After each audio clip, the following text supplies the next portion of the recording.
Well, it's official. Large Scale Diesel has finally started shipping from Bachmann, and as you can already tell, I just received my model, and I actually pre-ordered this from Train World earlier this year sometime, and it's been quite a wait to say the least on getting Diesel because I've kept seeing and hearing various shipping dates, and those dates kept getting pushed back, probably due to everything going on right now, but it's really nice to have this. So that's enough of that. Let's go ahead and get the box open and take a look.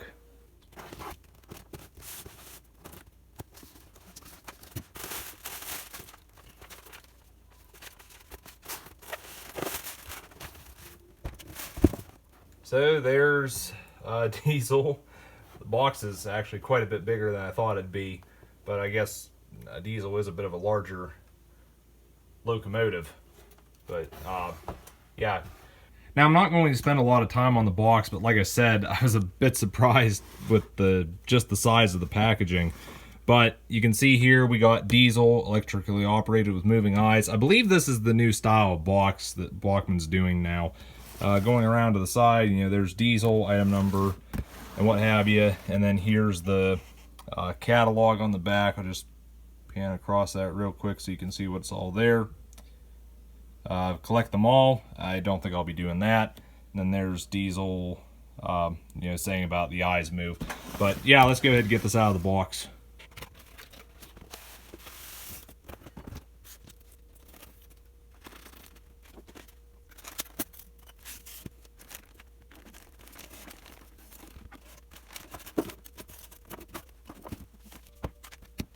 So with Diesel out of the box, you can see how the model looks and some of the details that are on this.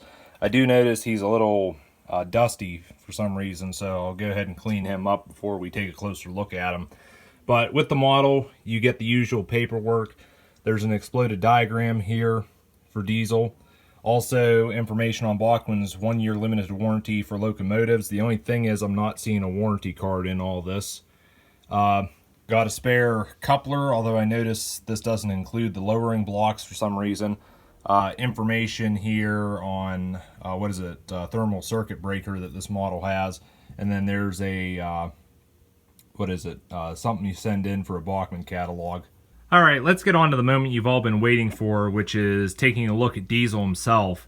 And I've been really excited about getting this model ever since I saw the unpainted sample because, as some of you may know, Diesel was actually announced back in 2017 alongside the Spiteful Brake Van, but surprisingly was canceled in 2018.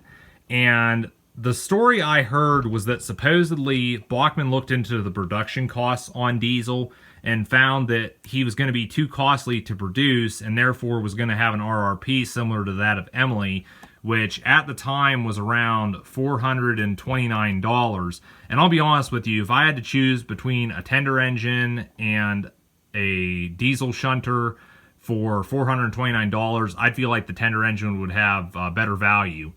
But there were other things in Bachmann's large scale range I felt that if $429 would be better value than diesel. Example being the DCC Thompson Percy, which I think were under $400. The Peterwitt streetcar, which was $429, and then there was the 242 Lynn, which had detail equivalent to a Spectrum model, and I think that was even just around $400.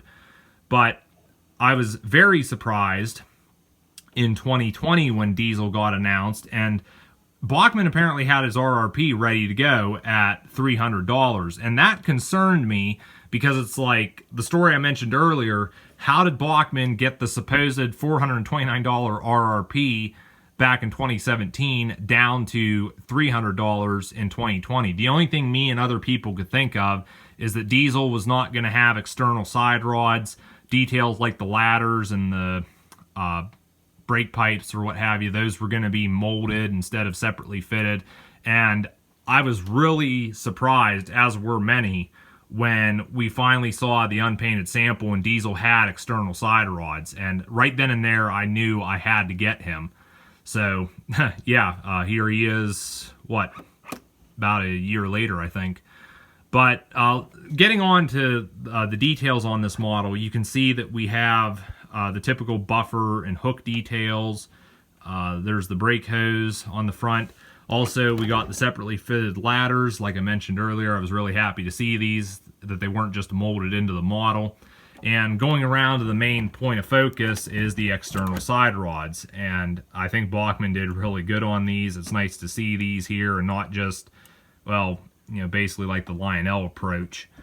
But yeah, the external side rods are what really makes this model for me. I am a little disappointed the cab's not open. Maybe I'll attempt to open that myself like I plan to do with Toby. But, you know, it really doesn't look bad. It's nice they went with silver windows instead of black. Makes them stand out a little more. Going around to the back of the model, again, more buffers. Got the hook there, the brake hose. I would have liked to have seen a tail lamp on this, but I don't think it's too bad. And going around to the other side, not really anything to say about this side either. We do have the rivet details, the vents. I think we got a couple panels and such here as well. So, I mean, overall it looks pretty good. Going up top, you can see the top has been detailed as well, or at least with as much detail as Diesel has. But now I want to get on to the main focus, which is the face. And I know there are still people out there that hate this because it's a CGI face. But I'm telling you right now, this is Diesel. I would rather see this angry face on Diesel rather than the cheesy grin that the HO boys got years back. And I said it before, there was a reason that Bachmann announced Grumpy Diesel a few years after they initially brought out the normal one. And it's great to see that they just went straight to the grumpy face on this model rather than giving him that awful grin. It's like Diesel, in my opinion, I prefer him to be an asshole, not some caring individual who likes rainbows and kittens. But yeah, I give high praise to the face just because I feel like Bachmann did it right this time. But also the model does have the hook and loop couplers. These are standard on the Thomas stuff, and like I've mentioned before, I'm going to be swapping those out with knuckle couplers that I use on my railroad. But I am still curious why Diesel didn't come with the lowering blocks. I think I got some spares sitting around here. But not really sure what else to say about this. I would like to show the chassis. So this is Diesel's chassis, and when I first looked at this, I honestly thought Bachmann had reused Toby's chassis. But the wheelbase on this is shorter, the wheels are smaller, so yeah, this is a completely different tooling altogether. But you can see how the side rods link up to the wheels and axles. There is a plug here on the oil pan. You go ahead and pull this out, you can reach in, oil the gears and such. You can see how the couplers mount, and you can also see here that we do have a polarity switch, although polarity is misspelled again like it was on Toby, so I don't know what's up with that. Does somebody in China not know how to spell polarity, or I don't know.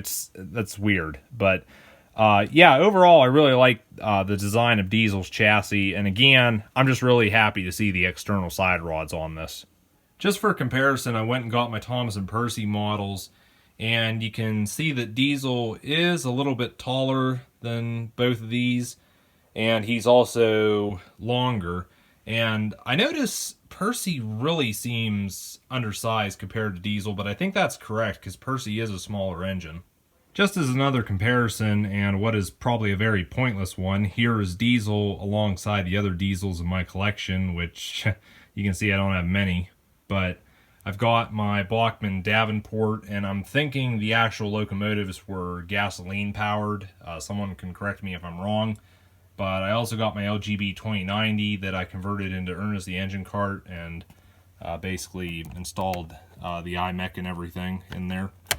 And then lastly is the Bachmann Eggliner, which is the updated Aristo-Craft tooling.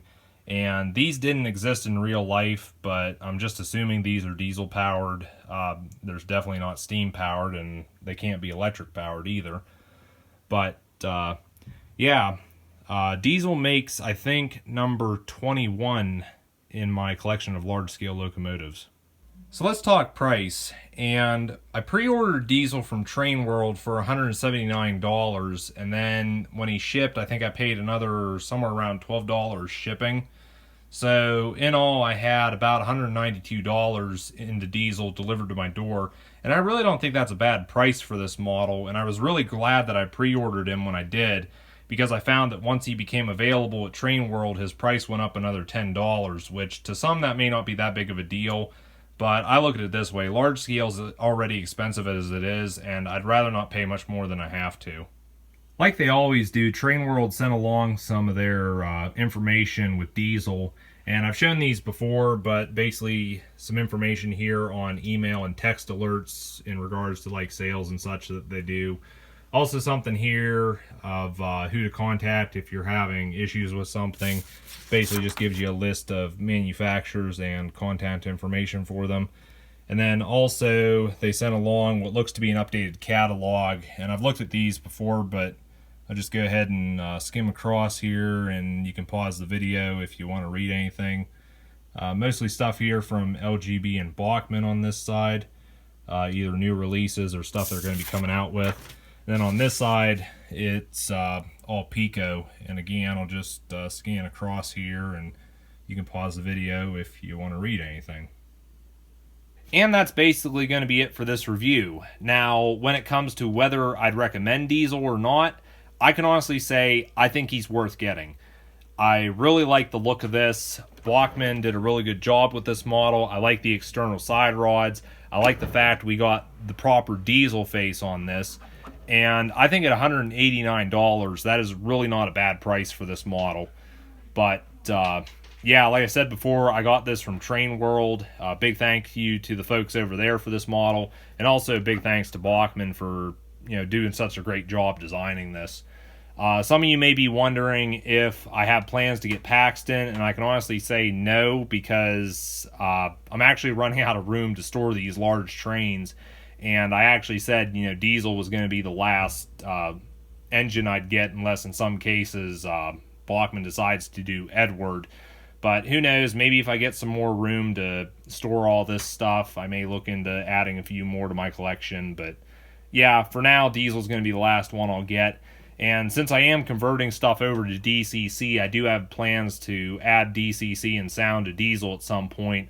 Although being that Bachmann doesn't make a sound module for him, at some point I'm just going to install a decoder and see about looking into sound later on. But yeah, like I said before, diesel is a really nice model. Really happy to have this. It was well worth the wait. And again, big thank you to Bachmann Trains and the folks at Train World for this stunning model. But that's going to be it for now. Feel free to let me know your thoughts on diesel in the comments down below. Let's go ahead and get this on the track and take a look at it running.